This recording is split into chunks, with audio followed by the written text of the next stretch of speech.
ನಾನು ಪರಮೇಶ್ವರ ಇಬ್ಬರು ಒಟ್ಟಿಗೆ ಕೆಲಸ ಮಾಡಿದ್ದೇವೆ. ನಿಮಗೆ ಒಂದು ಮಾತು ಹೇಳ್ತೀನಿ, ನಮ್ಮಿಬ್ಬರ ನಡುವೆ ಯಾವುದೇ ಒಂದು ಸಣ್ಣ ಭಿನ್ನಾಭಿಪ್ರಾಯ ಇಲ್ಲ. ಇಲ್ಲಿ ಡಾಕ್ಟರ್ ಜಿ ಪರಮೇಶ್ವರ ಗೆದ್ದರೆ ನಾನು ಗೆದ್ದ ಹಾಗೆ ಎಂದು ಮಾಜಿ ಮುಖ್ಯಮಂತ್ರಿ ಸಿದ್ದರಾಮಯ್ಯ ತಿಳಿಸಿದ್ದಾರೆ.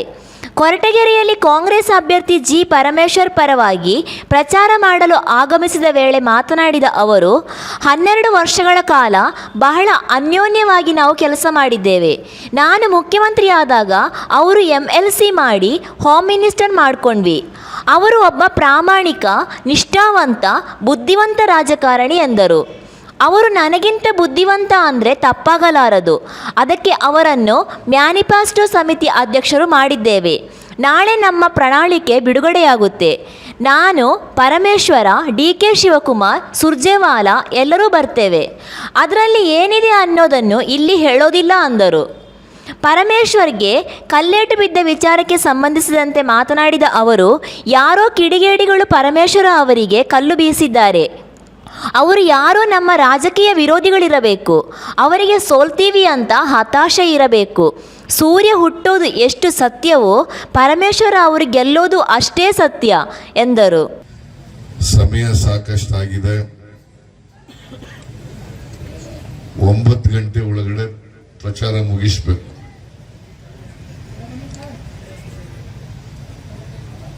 ಆದ್ದರಿಂದ ನನಗೆ ಸನ್ಮಾನ ಮಾಡೋರು ನಾನು ಮಾತಾಡಿದ ನಂತರ ಮಾಡಬೇಕು.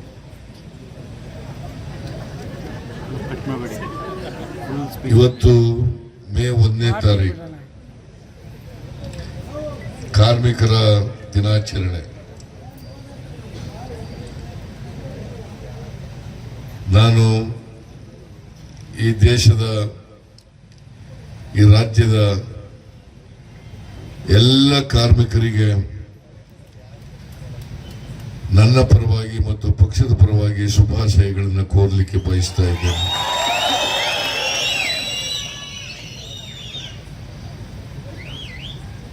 ನಾನು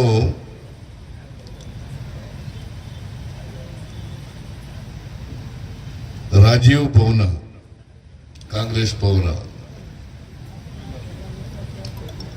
ಅದರ ಉದ್ಘಾಟನೆ ದಿನದಂದು ಬರ್ತೀನಿ ಅಂತೇಳಿ ಡಾಕ್ಟರ್ ಪರಮೇಶ್ವರ್ ಅವರಿಗೆ ತಿಳಿಸಿದ್ದೆ. ಆದರೆ ನಾನು ಮುಂಚಿತವಾಗಿ ಬಂದು ಸಮಾರಂಭದಲ್ಲಿ ಭಾಗವಹಿಸಿ ಮಾತನಾಡಿ ಹೋಗ್ತೇನೆ ಅಂತಕ್ಕಂಥ ಮಾತನ್ನ ಅವರಿಗೆ ಹೇಳಿದ್ದೆ. ಆದರೆ ಆ ಕಾರ್ಯಕ್ರಮದಲ್ಲಿ ನಮ್ಮ AICC ಅಧ್ಯಕ್ಷರಾದಂಥ ಮೊನ್ನೆ ಮಲ್ಲಿಕಾರ್ಜುನ ಖರ್ಗೆ ಅವರು ಅದನ್ನು ಉದ್ಘಾಟನೆ ಮಾಡಲಿಕ್ಕೆ ಬರ್ತಾ ಇದ್ರು. ನಾನು ಬಂದು ಮೊದಲೇ ಮಾತನಾಡಿ ಮಧ್ಯದಲ್ಲಿ ಹೋಗೋದು ಪ್ರೋಟೋಕಾಲ್ಗೆ ವಿರುದ್ಧವಾಗಿರೋದ್ರಿಂದ ನಾನು ಅವತ್ತು ಬರ್ಲಿಕ್ಕಾಗಲಿಲ್ಲ.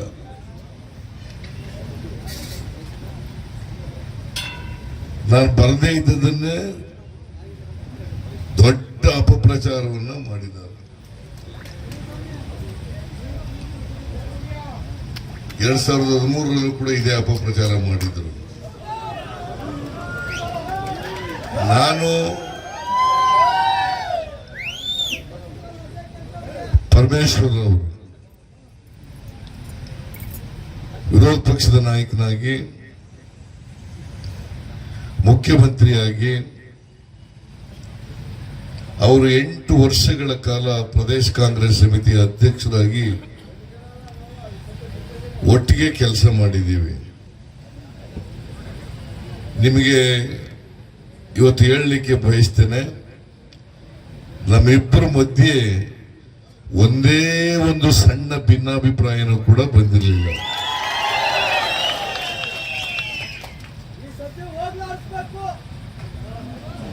ನೀವೆಲ್ಲ ವೋಟ್ ಹಾಕ್ಬೇಕು.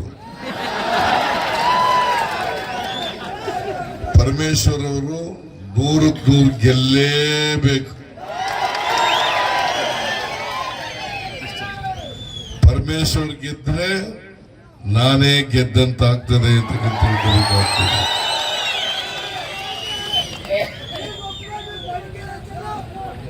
ಅದರಿಂದ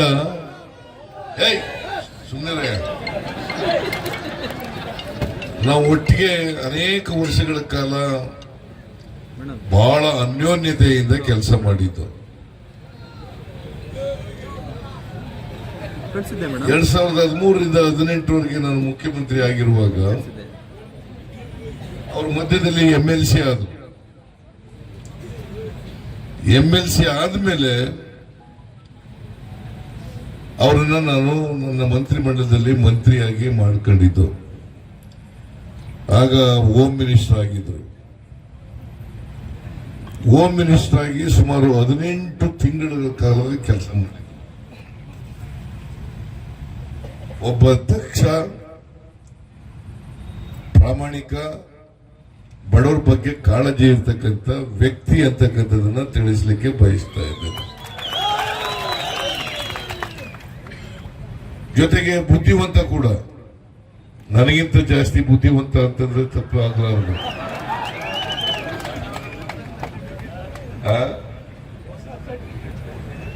ಅದಕ್ಕೆ ಈ ಸಾರಿ ನಾವು ಮುಂದಿನ 5 ವರ್ಷದವರೆಗೆ ನಮ್ಮ ಸರ್ಕಾರ ಹೇಗೆ ನಡ್ಕೋಬೇಕು, ಜನರ ಸಮಸ್ಯೆಗಳನ್ನ ಹೇಗೆ ಬಗೆಹರಿಸಬೇಕು ಅನ್ನೋದ್ರ ಬಗ್ಗೆ ಒಂದು ಮ್ಯಾನಿಫೆಸ್ಟೋ ತಯಾರು ಮಾಡ್ತಕ್ಕಂಥ ಚೇರ್ಮನ್ ಮಾಡಿದೀವಿ. ಅವರಿಗೆ ಮ್ಯಾನಿಫೆಸ್ಟೋ ತಯಾರಾಗಿದೆ. ನಾಳೆ ಬೆಳಿಗ್ಗೆ 9 ಗಂಟೆಗೆ ಅದು ಬಿಡುಗಡೆ ಆಗ್ತಾ ಇದೆ. ಪರಮೇಶ್ವರ್ ಅವರು ಬರ್ತಾರೆ, DK ಶಿವಕುಮಾರ್ ಅವರು ಬರ್ತಾರೆ, ನಾನು ಹೋಗ್ತೇನೆ, ಸುರ್ಜೇವಾಲಾ ಅವರು ಕೂಡ ಆ ಬಿಡುಗಡೆ ಸಮಾರಂಭದಲ್ಲಿ ಭಾಗವಹಿಸ್ತಾರೆ. ನಾನು ಮ್ಯಾನಿಫೆಸ್ಟೋದಲ್ಲಿ ಏನಿದೆ ಅಂತಕ್ಕಂಥದ್ದನ್ನ ಹೇಳಲಿಕ್ಕೆ ಹೋಗಲ್ಲ. ಆದರೆ ನಾವು ಈಗಾಗಲೇ 5 ಗ್ಯಾರಂಟಿಗಳನ್ನ ಜನರಿಗೆ ಕೊಟ್ಟಿದ್ದೀವಿ. ಅದ್ರ ಜೊತೆಗೆ ಹೈದರಾಬಾದ್ ಕರ್ನಾಟಕ, ಕಲ್ಯಾಣ ಕರ್ನಾಟಕ ಅಂತ ಕರೀತಾರೆ ಈಗ, ಅದರ ಅಭಿವೃದ್ಧಿ ಬಗ್ಗೆನೂ ಕೂಡ ಪ್ರಸ್ತಾಪ ಮಾಡಿದ್ದೀವಿ. ಪರಮೇಶ್ವರ್ ಅವರ ನೇತೃತ್ವದಲ್ಲಿ ಪರಿಶಿಷ್ಟ ಜಾತಿ, ಪರಿಶಿಷ್ಟ ವರ್ಗಗಳ ಸಮಾವೇಶ ಚಿತ್ರದುರ್ಗದಲ್ಲಿ ನಡೆಯಿತು. ಆಗಲೂ ಕೂಡ ಕೆಲವು ನಿರ್ಣಯಗಳನ್ನು ಮಾಡಿದ್ದೀವಿ. ಆ ನಿರ್ಣಯಗಳು ಕೂಡ ಅದರಲ್ಲಿ ಸೇರಿದ್ದಾವೆ. ಆಮೇಲೆ ಹುಬ್ಬಳ್ಳಿನಲ್ಲಿ ನೀರಾವರಿ ಬಗ್ಗೆ ಒಂದು ಸಮಾವೇಶ ಮಾಡಿದ್ರು. ಅದರ ನಿರ್ಣಯಗಳು ಕೂಡ ಅದರಲ್ಲಿ ಸೇರಿದ್ದಾವೆ. ಸೊ ಒಟ್ಟಾರೆಯಾಗಿ ಇವತ್ತು ಕರ್ನಾಟಕ ಎದುರಿಸ್ತಾ ಇರ್ತಕ್ಕಂಥ ಎಲ್ಲ ಸಮಸ್ಯೆಗಳಿಗೆ ಪರಿಹಾರ ಕೊಡ್ತಕ್ಕಂಥ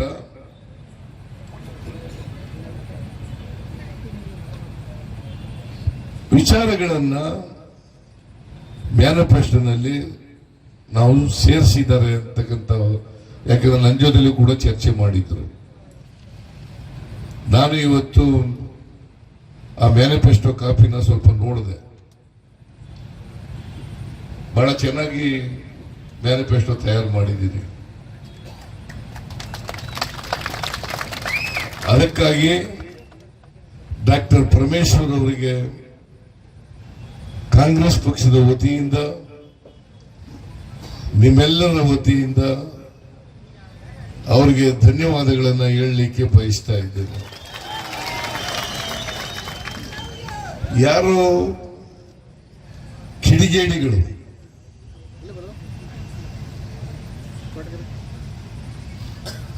ಪರಮೇಶ್ವರ್ ಅವರಿಗೆ ಒಂದು ಕಲ್ಲು ಬೀಸಿದ್ದಾರೆ. ಬಹುಶಃ ನಮ್ಮ ವಿರೋಧಿಗಳಿರ್ಬೇಕು, ರಾಜಕೀಯ ವಿರೋಧಿಗಳಿರ್ಬೇಕು.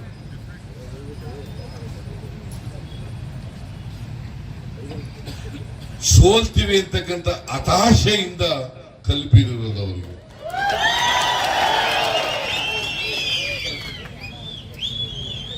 ನಿಮ್ಮನ್ನೆಲ್ಲ ನೋಡಿದಾಗ, ನಿಮ್ಮ ಉತ್ಸಾಹ ನೋಡಿದಾಗ,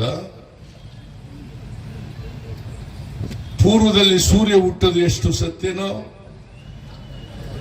ಈ ಮೇ 10ನೇ ತಾರೀಕು ನಡೀತಕ್ಕಂಥ ಚುನಾವಣೆಯಲ್ಲಿ ಪರಮೇಶ್ವರ್ ಅವರು ಗೆಲ್ಲೋದು ಅಷ್ಟೇ ಸತ್ಯ ಅಂತ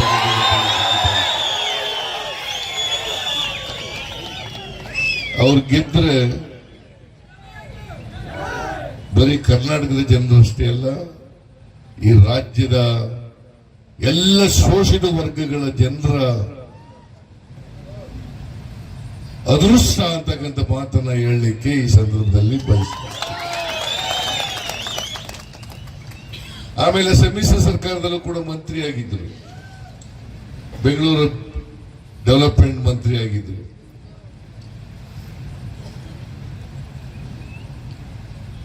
ಆಗ್ಲೂ ಹೋಮ್ ಮಿನಿಸ್ಟರ್ ಇಲ್ಲ ಇದ್ರಲ್ಲ, ಜೊತೆಗೆ ಉಪಮುಖ್ಯಮಂತ್ರಿ ಕೂಡ ಆಗಿದ್ರು.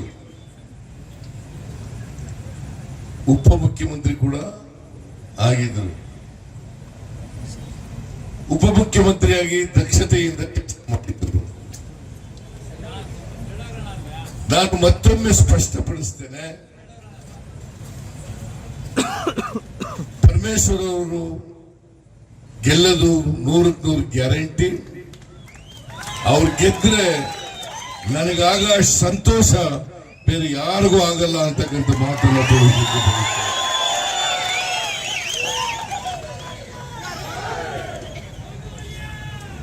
ಕರ್ನಾಟಕದಲ್ಲಿ ಇವತ್ತು ಒಂದು ಜನ ವಿರೋಧಿಯಾದ ಸರ್ಕಾರ ಇದೆ. ಅತ್ಯಂತ ಕಡು ಭ್ರಷ್ಟ ಸರ್ಕಾರ, ಜನ ವಿರೋಧಿ ಸರ್ಕಾರ, ನಿಷ್ಕ್ರಿಯ ಸರ್ಕಾರ, ಅಭಿವೃದ್ಧಿ ವಿರೋಧಿ ಸರ್ಕಾರ.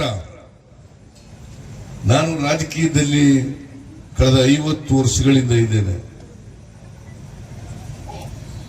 ಈ ಬಿಜೆಪಿ ಸರ್ಕಾರ ಇದೆಯಲ್ಲ ಕರ್ನಾಟಕದಲ್ಲಿ, ಇಂಥ ಭ್ರಷ್ಟ ಸರ್ಕಾರವನ್ನ ಹಿಂದೆ ಯಾವ ಕಾಲದಲ್ಲೂ ಕೂಡ ನೋಡಿರಲಿಲ್ಲ ನಾನು.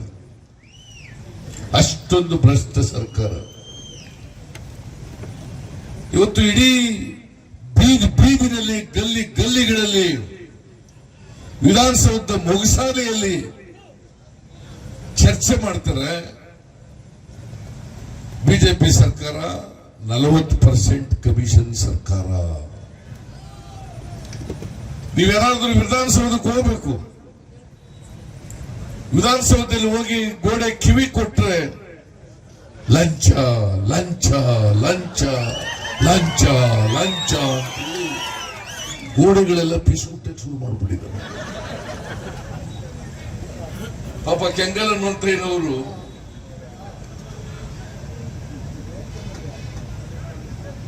ವಿಧಾನಸೌಧ ಕಟ್ಟಿಸಿದ್ರು. ಅವರು ಒಂದು ಒಕ್ಕಣೆ ಬರೆಸಿದ್ದಾರೆ, ಜನರ ಕೆಲಸ ದೇವರ ಕೆಲಸ ಅಂತೇಳಿ. ಜನರ ಕೆಲಸ ದೇವರ ಕೆಲಸ ಅಂತೇಳಿ ದಕ್ಷಿಣ ಇವರು ಬಿಜೆಪಿಯವರು ಬಂದು ಇಡೀ ರಾಜ್ಯಕ್ಕೆ ಕಳಂಕ ತಂದಿದ್ದಾರೆ ನೋಡ್ರಿ. ಕೆಂಗಲ್ ಹನುಮಂತಯ್ಯನವರು ಯಾವ ಉದ್ದೇಶದಿಂದ ವಿಧಾನಸೌಧವನ್ನು ಕಟ್ಟಿಸಿದ್ರು, ಸ್ವಾತಂತ್ರ್ಯ ಯಾವ ಕಾರಣಕ್ಕೋಸ್ಕರ ಈ ದೇಶಕ್ಕೆ ಬಂತು, ಆ ಸ್ವಾತಂತ್ರ್ಯ ಅದರ ಅರ್ಥಹೀನ ಮಾಡಿಟ್ಬಿಟ್ಟಿದ್ದಾರೆ.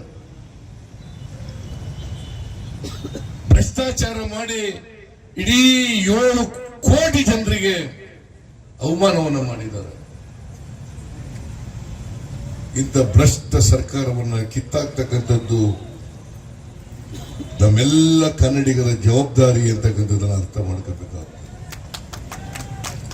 ನಾನು ಪರಮೇಶ್ವರ್, ರಾಜಣ್ಣ, ಸೀತಾರಾಮ್ ಅಧಿಕಾರಕ್ಕೆ ಬರೋದು ಬಹಳ ಮುಖ್ಯ ಅಲ್ಲ. ಬಹಳ ಸಾರಿ ಅಧಿಕಾರ ನೋಡಿದ್ದೀವಿ, ನಾವು ಅಧಿಕಾರ ಅನುಭವಿಸಿದ್ದೀವಿ. ಆದ್ರೆ ರಾಜ್ಯ ಉಳಿಬೇಕಲ್ಲ.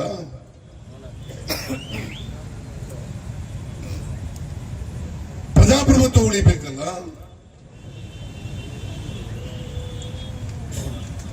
ಸಂವಿಧಾನ ಉಳಿಬೇಕಲ್ಲ. ಇದು ಸಂವಿಧಾನಕ್ಕೆ ಧಕ್ಕೆ ಬಂದಿದೆ. ಪ್ರಜಾಪ್ರಭುತ್ವವನ್ನು ನಾಶ ಮಾಡ್ತಾ ಇದ್ದಾರೆ. ರಾಜ್ಯಕ್ಕೆ ಕಳಂಕ ತರ್ತಾ ಇದ್ದಾರೆ. ನಾವೆಲ್ಲರೂ ಕೂಡ ತಲೆ ತಗ್ಗಿಸ್ತಕ್ಕಂಥ ರೀತಿಯಲ್ಲಿ ಇವತ್ತು ರಾಜ್ಯ ಭಾರ ಮಾಡ್ತಾ ಇದ್ದಾರೆ. ಅದಕ್ಕೋಸ್ಕರ ಬಿಜೆಪಿ ಹೋಗ್ಲೇಬೇಕು, ತೊಲಗಲೇಬೇಕು. ಪರಮೇಶ್ವರ ಗೆಲ್ಲೋದು ಬಹಳ ಮುಖ್ಯ ಅಲ್ಲ, ಸಿದ್ದರಾಮಯ್ಯ ಗೆಲ್ಲೋದು ಬಹಳ ಮುಖ್ಯ ಅಲ್ಲ, ರಾಜಣ್ಣ ಗೆಲ್ಲೋದು ಬಹಳ ಮುಖ್ಯ ಅಲ್ಲ, ಷಣ್ಮುಖಪ್ಪ ಗೆಲ್ಲೋದು ಬಹಳ ಮುಖ್ಯ ಅಲ್ಲ. ನಾವೆಲ್ಲರೂ ಸೇರಿ ರಾಜ್ಯ ಉಳಿಸ್ತಕ್ಕಂಥ ಕೆಲಸ ಮಾಡಬೇಕಾಗಿದೆ.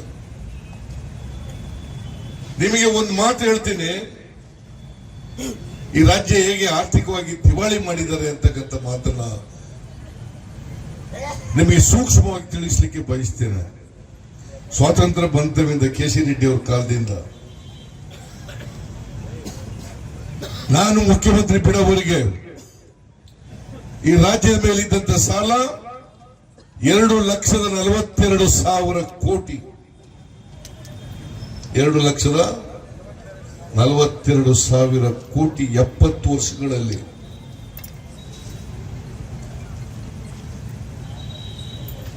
ಈ ವರ್ಷದಲ್ಲಿ ಕರ್ನಾಟಕದ ಮೇಲಿರ್ತಕ್ಕಂಥ ಸಾಲ ಅವರೇ ಒಪ್ಕೊಂಡಿರೋ ಪ್ರಕಾರ, ಅವ್ರ ಬಜೆಟ್ ನಲ್ಲಿ ಹೇಳಿರೋ ಪ್ರಕಾರ 5,64,000 ಕೋಟಿ in 4 years.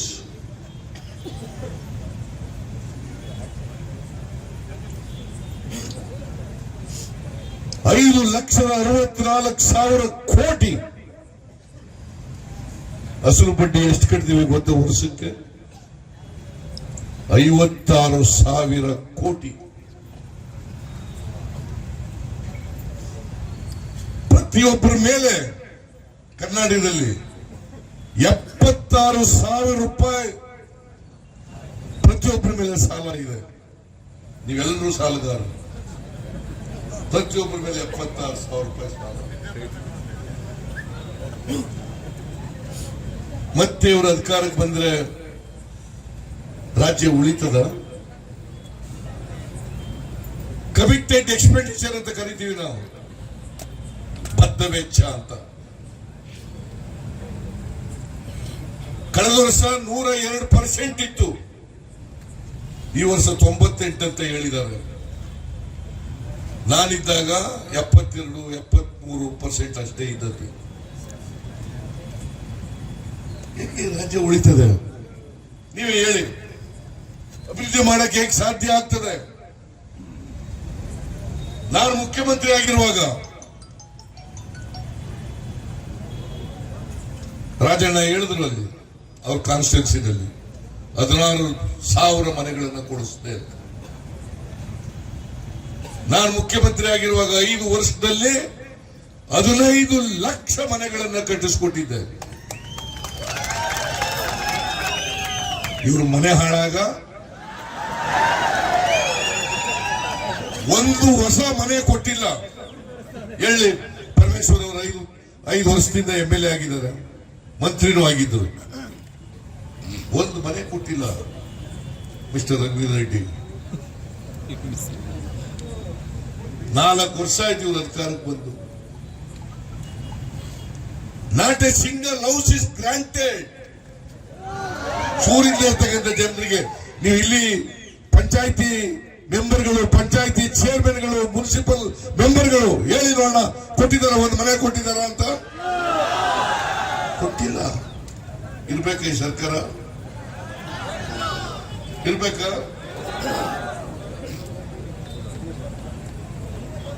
ಜನರಿಗೆ ಒಂದು ಸೂರು, ಬಡವರಿಗೆ ಒಂದು ಸೂರು ಕೊಡಕ್ಕಾಗದ ಮೇಲೆ ಯಾಕಿರ್ಬೇಕು ಇವ್ರು? ನಾನು 7 kg ಅಕ್ಕಿ ಕೊಡ್ತಾ ಇದ್ದೆ ಫ್ರೀಯಾಗಿ. 7 kg ಅಕ್ಕಿ ಫ್ರೀಯಾಗಿ ಪ್ರತಿಯೊಬ್ಬರಿಗೆ. ಇವ್ರು ಬಂದು 4 kg ಮಾಡಿದ್ರು. 4 kg. ನಾನು ಕೇಳಿದೆ ಯಡಿಯೂರಪ್ಪನಿಗೆ, ರೀ ಮಿಸ್ಟರ್ ಯಡಿಯೂರಪ್ಪ, ಯಾಕ್ರಿ 7 kg ಇಂದ 4 kg ಮಾಡಿದ್ರಿ ಅಂತ? ದುಡ್ಡಿಲ್ಲ ನಮ್ಮ ಹತ್ರ. ನಾನು ಹೇಳಿದೆ ಮಿಸ್ಟರ್ ಯಡಿಯೂರಪ್ಪ ಆ ಲಂಚ ಹೊಡೆಯೋದು ಸ್ವಲ್ಪ ಕಮ್ಮಿ ಮಾಡ್ರಿ, ಅಕ್ಕಿಗೆ ದುಡ್ಡು ಕೊಡಕ್ ಆಗ್ತದೆ ಅಂತ ಹೇಳಿದೆ ನಾನು. ಈಗ ನಾವು ಮತ್ತೆ ಅಧಿಕಾರಕ್ಕೆ ಬರ್ತೀವಿ, ಬಂದ ಮೇಲೆ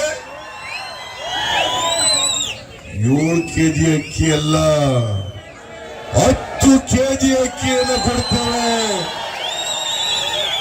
ಮ್ಯಾನಿಫೆಸ್ಟೋದಲ್ಲಿ ನಮೂದಾಗಿದೆ ಅದು. 7 ಕೆಜಿ ಅಲ್ಲ 10 ಕೆಜಿ ಅಕ್ಕಿ ಬಡವರಿಗೆ, ಹಸುವಿನಿಂದ ಬಳಲ್ತಕ್ಕಂಥವನಿಗೆ ಹೊಟ್ಟೆ ತುಂಬ ಊಟ ಕೊಟ್ರೆ ಇವ್ರ ಅಪ್ಪನ ಮನೆ ಗಂಟೆನಪ್ಪ ಹೋಗೋದು.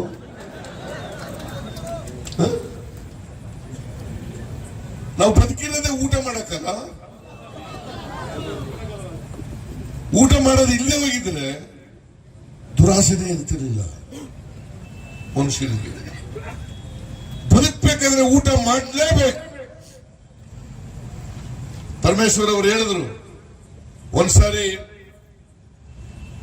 ನಾನು 7 ಕೆಜಿ ಅಕ್ಕಿ ಕೊಟ್ಟಾಗ ಬಿಜೆಪಿಯವರು ಅವನು ಸತ್ತೋಗ್ಬಿಟ್ಟಿದ್ದಾನೆ ಪಾಪ, MLA ಗುರುಪಾದಪ್ಪ ನಾಗಮಾರಪಲ್ಲಿ ಅಂತ, ನಮ್ಮ ರಾಜಣ್ಣನಿಗೆ ಬಹಳ ಫ್ರೆಂಡು. ಅವ್ರೊಂದ್ಸಾರಿ ಕೇಳಿದ್ರು ನನಗೆ, ಏನ್ ಸಿದ್ದರಾಮಯ್ಯನವ್ರೆ ನೀವು ಫ್ರೀಯಾಗಿ ಅಕ್ಕಿ ಕೊಟ್ಬಿಟ್ಟು ನಮ್ಗೆ ಯಾರು ಕೆಲಸಕ್ಕೆ ಸಿಗ್ತಾ ಇಲ್ಲ ಅಂತಂದ್ರು. ನಾನು ಹೇಳಿದೆ, ಮಿಸ್ಟರ್ ಗುರುಪಾದಪ್ಪ ನೀನು ಯಾವತ್ತೂ ಕೆಲಸ ಮಾಡ್ದಾಗ ಕಾಣಲ್ಲ, ನೀನು ದುಡಿದು ಇಲ್ಲ, ನಿನಗೆ ಹಸುವು ಗೊತ್ತಿಲ್ಲ. ಅವರೆಲ್ಲ ಪಾಪ ದುಡಿದು ದುಡಿದು ದುಡಿದು ದುಡಿದು ಸಾಕಾಗ್ಬಿಟ್ಟದೆ ಬಡವರು. ಅವರೊಂದಷ್ಟು ದಿನ ರೆಸ್ಟ್ ತಗೊಳ್ಳಿ, ನೀ ಕೆಲಸ ಮಾಡಿ ಬೀದಿಗಿಳಿದು ಅಂತ ಹೇಳಿದೆ ನಾನು. ಅವರೊಂದಷ್ಟು ದಿನ ರೆಸ್ಟ್ ತಗೊಳ್ಳಿ ಪಾಪ ಬಡವರು. ಉಸಿರಿಲ್ಲ ಗುರುಪಾದಪ್ಪ ನಾಗಮಾರಪಲ್ಲಿಗೆ, ಈಗ ಸತ್ತೋಗ್ಬಿಟ್ಟಿದ್ದಾರೆ. ಅಸೆಂಬ್ಲಿಯಲ್ಲಿ ನಡೆದದ್ದು ಚರ್ಚೆ, ಅಸೆಂಬ್ಲಿನಲ್ಲಿ ಹೇಳಿದೆ ನಾನು, ನೀವು ಬಡವರ ಪರವಾಗಿದ್ದಾರೆ ಇವರು ಬಿಜೆಪಿಯವರು. ರಾಜಣ್ಣ ನಾನು ಸಿಬ್ರು ಕೂತ್ಕೊಂಡು ಚರ್ಚೆ ಮಾಡಿ ರೈತರ ಸಾಲ ಸೊಸೈಟಿಗಳಲ್ಲಿ ತಗೊಂಡಿದ್ದ ಸಾಲ 50,000 ರೂಪಾಯಿವರೆಗೆ ಮನ್ನಾ ಮಾಡಬೇಕು ಅಂತ ತೀರ್ಮಾನ ಮಾಡಿದ್ರು. ಮನ್ನಾ ಮಾಡಬೇಕು ಅಂತ ತೀರ್ಮಾನ ಮಾಡಿದ್ರು. ಸುಮಾರು 8,165 ಕೋಟಿ ಸಾಲ ಮನ್ನಾ ಮಾಡಿದೆ ನಾನು.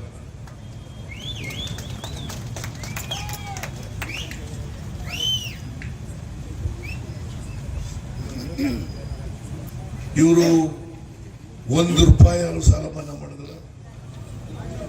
ಅಸೆಂಬ್ಲಿನಲ್ಲಿ ಒಂದ್ಸಾರಿ ಪ್ರಶ್ನೆ ಕೇಳಿದ್ರು, ಮಿಸ್ಟರ್ ಯಡಿಯೂರಪ್ಪ ಬರಗಾಲ ಇದೆ, ರೈತರಿಗೆ ಕಷ್ಟ ಇದೆ, ಸಾಲ ಮನ್ನಾ ಮಾಡ್ರಿ ಅಂತ ಹೇಳಿದಾಗ ಯಡಿಯೂರಪ್ಪ ಉತ್ತರ ಏನ್ ಕೊಟ್ಟ ಗೊತ್ತಾ? ರೈತರ ಮಗ, ರೈತರ ಹೋರಾಟಗಾರ. ಏನ್ ಉತ್ತರ ಕೊಟ್ಟ ಗೊತ್ತಾ? ನಮ್ಮ ಹತ್ರ ನೋಟ್ ಪ್ರಿಂಟ್ ಮಾಡೋ ಮಿಷಿನ್ ಇಲ್ಲ, ನೋಟ್ ಪ್ರಿಂಟ್ ಮಾಡೋ ಮಿಷಿನ್ ಇಲ್ಲ. ಆದ್ರೆ ನರೇಂದ್ರ ಮೋದಿ ಅವರು ಯಾರು ಸಾಲ ಮನ್ನಾ ಮಾಡೋರು ಗೊತ್ತಾ? ಅದಾನಿ, ಅಂಬಾನಿ, ಮಲ್ಯ, ಚೋಕ್ಸಿ, ನೀರವ್ ಮೋದಿ ಇವರು ಸಾಲ 12 ಲಕ್ಷ ಕೋಟಿ ಮನ್ನಾ ಮಾಡಿದ್ದಾರೆ. 12 ಲಕ್ಷ ಕೋಟಿ. ಯಾರ ಪರವಾಗಿದ್ದಾರಪ್ಪ ಇವರು? ಇವರು ಶ್ರೀಮಂತರ ಪರವಾಗಿರ್ತಕ್ಕಂಥವ್ರು, ಶ್ರೀಮಂತರ ಪರವಾಗಿರ್ತಕ್ಕಂಥವ್ರು. ರೈತರ ಸಾಲ ಮನ್ನಾ ಮಾಡಿದ್ರೆ ದೇಶ ದಿವಾಳಿ ಆಗ್ತದೆ ಅಂತ ಬೆಂಗಳೂರಿನ MP ಒಬ್ಬ ಬಿಜೆಪಿ ಯುವ ಮೋರ್ಚಾ ರಾಷ್ಟ್ರೀಯ ಅಧ್ಯಕ್ಷ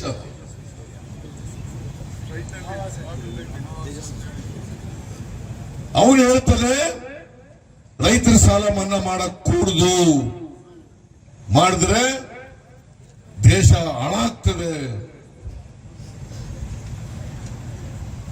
ಅಂಬಾನಿ, ಅದಾನಿ ಸಾಲ ಮನ್ನಾ ಮಾಡಿದ್ರೆ ದೇಶ ಹಾಳಾಗಲ್ವೋ? ಮಿಸ್ಟರ್ ನರೇಂದ್ರ ಮೋದಿಜಿ, ಇದು ಇವತ್ತು ಚರ್ಚೆ ಆಗ್ಬೇಕಾಗಿರ್ತಕ್ಕಂಥ ವಿಚಾರ.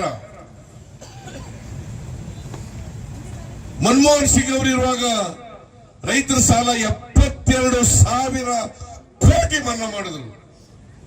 72,000 ಕೋಟಿ. ನರೇಂದ್ರ ಮೋದಿ ಅವರು 9 ವರ್ಷ ಆಯ್ತು.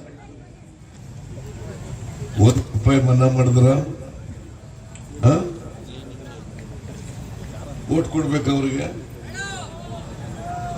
ನರೇಂದ್ರ ಮೋದಿ ಪ್ರತಿ ಏನು ಎಲೆಕ್ಷನ್ ಅಲ್ಲಿ ಎಷ್ಟು ಸಾರಿ ಬರ್ತಾರೆ ಒಬ್ಬ ಪ್ರಧಾನಮಂತ್ರಿಯಾಗಿ.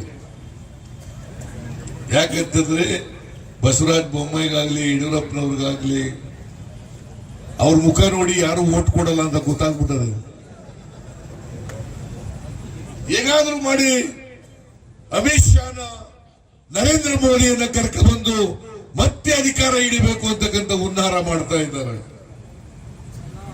ನಾನು ಹೇಳಿದೆ, ನರೇಂದ್ರ ಮೋದಿ ಅವರು 100 ಸಾರಿ ಬಂದರೂ ಕೂಡ ಕರ್ನಾಟಕ ಭ್ರಷ್ಟಾಚಾರವನ್ನ ತೊಡೆದುಹಾಕ್ಲಿಕ್ಕೆ ಸಾಧ್ಯ ಇಲ್ಲ. ಈ ರಾಜ್ಯದ ಜನ ರಾಜಕೀಯವಾಗಿ ಪ್ರಬುದ್ಧರಿದ್ದಾರೆ.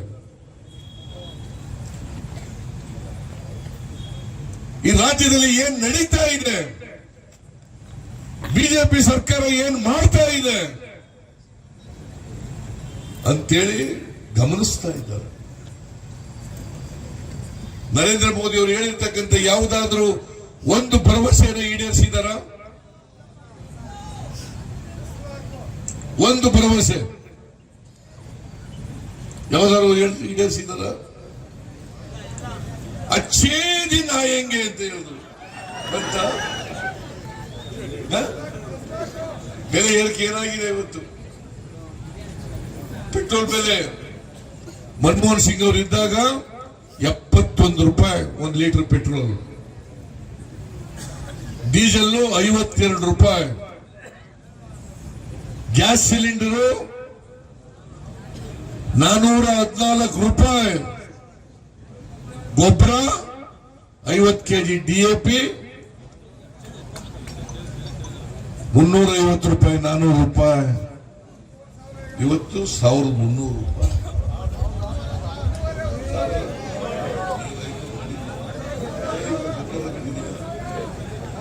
DAP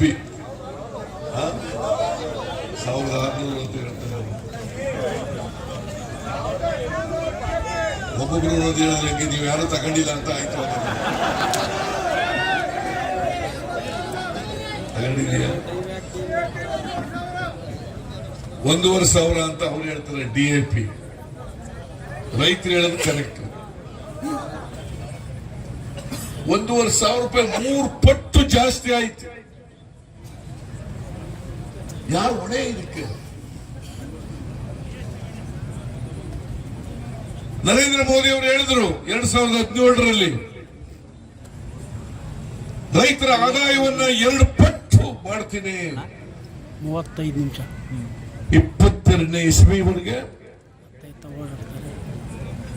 22ನೇ ಇಸ್ವಿಗೆ 2 ಪಟ್ಟು ಆದಾಯ ಮಾಡಕ್ಕಾಗುತ್ತಾ? ರೈತರ ಸಾಲ ದುಪ್ಪಟ್ಟಾಯ್ತಾ ಹೊರತು ಆದಾಯ ದುಪ್ಪಟ್ಟಾಗ್ಲಿಲ್ಲ. ಈ ಬೆಲೆ ಏರಿಕೆ ನಲ್ಲಿ ಜನರಿಗೆ ಸಹಾಯ ಮಾಡಬೇಕು ಕರ್ನಾಟಕದಲ್ಲಿ ಅಂತೇಳಿ 5 ಗ್ಯಾರಂಟಿಗಳನ್ನು ಕೊಟ್ಟಿದ್ದೀವಿ. 1, 200 ಯೂನಿಟ್ ಕರೆಂಟ್ ಫ್ರೀ ಪ್ರತಿ ತಿಂಗಳು. ಮನೆ ಯಜಮಾನಿಗೆ 2,000 ರೂಪಾಯಿ ತಿಂಗಳಿಗೆ ಅವರ ಅಕೌಂಟ್ಗೆ ಹಾಕ್ತೀವಿ. 3ನೇದು 10 ಕೆಜಿ ಅಕ್ಕಿ ಕೊಡ್ತೀವಿ. 4ನೇದು ಹೆಣ್ಣು ಮಕ್ಕಳು ಸರ್ಕಾರಿ ಬಸ್ ನಲ್ಲಿ ಓಡಾಡಿದ್ರೆ ಫ್ರೀ ಬಸ್ ಪಾಸ್ ಕೊಡ್ತೀವಿ. ಫ್ರೀ ಬಸ್ ಪಾಸ್ ಸರ್ಕಾರ ಬರೆಸ್ಕೊಡ್ತದೆ. ಏನ್ರಮ್ಮ ಖುಷಿನ ನಿಮ್ಗೆ? ನಿರುದ್ಯೋಗಿ ಪದವೀಧರರಿಗೆ ವರ್ಷಕ್ಕೆ 3,000 ರೂಪಾಯಿ ಕೊಡ್ತೀವಿ. ತಿಂಗಳಿಗೆ 3,000 ರೂಪಾಯಿ ಕೊಡ್ತೀವಿ. ಡಿಪ್ಲೊಮಾ ಹೋಲ್ಡರ್ಸ್ಗೆ ತಿಂಗಳಿಗೆ 1,500 ರೂಪಾಯಿ ಕೊಡ್ತೀವಿ. ಇದು ನಮ್ಮ ಪ್ರಮುಖ ಗ್ಯಾರಂಟಿಗಳು. ನಾನು ಮತ್ತು D K. Shivakumar guarantee card sign ಹಾಕಿದ್ದೀವಿ. ಹೊಸ ಇಲ್ಲೂ ಕೊರಟಗೆರೆಲ್ಲೂ ಕೊಟ್ಟಿದ್ದೀರಲ್ಲ.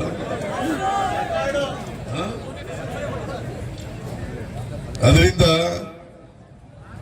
ನರೇಂದ್ರ ಮೋದಿ ಅವರು ಬಂದು ಹೇಳಿದ್ರು, ವರ್ಚುವಲ್ ಮೀಟಿಂಗ್ 3 ದಿನದಿಂದ ವರ್ಚುವಲ್ ಮೀಟಿಂಗ್ ಮಾಡಿ ಹೇಳಿದ್ರು 5 ಗ್ಯಾರಂಟಿಗಳನ್ನ ಈಡೇರಿಸಲಿಕ್ಕೆ ಸಾಧ್ಯ ಇಲ್ಲ. 5 ಗ್ಯಾರಂಟಿಗಳನ್ನ ನಾನು 12 ವರ್ಷ ಹಣಕಾಸು ಮಂತ್ರಿ ಆಗಿದ್ದೆ. 13 ಬಜೆಟ್ಗಳನ್ನು ಮಂಡಿಸಿದ್ದೀನಿ ಕರ್ನಾಟಕದಲ್ಲಿ. ಕರ್ನಾಟಕದ ಆರ್ಥಿಕ ಪರಿಸ್ಥಿತಿ ಏನು ಅನ್ನೋದು ಗೊತ್ತಿದೆ. ನಾವು ಕೊಟ್ಟಿರ್ತಕ್ಕಂಥ ಗ್ಯಾರಂಟಿಗಳಿಗೆ ಎಷ್ಟು ದುಡ್ಡು ತಗೊಳ್ತದೆ ಅಂತ ಗೊತ್ತಿದೆ. ನಾನು ಹೇಳ್ತೀನಿ, mister Narendra Modi, you do not know the financial position of Karnataka. ನನಗೆ ಗೊತ್ತಿದೆ.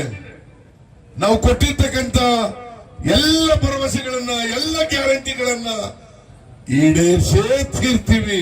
ನಾವು ಹಿಂದೆ ನುಡಿದಂತೆ ನಡೆದಿದ್ದೀವಿ, ಮುಂದೆನೂ ಕೂಡ ನಡೀತೀವಿ ಅಂತಕ್ಕಂಥ ಮಾತನ್ನು ಹೇಳಿದ್ರು.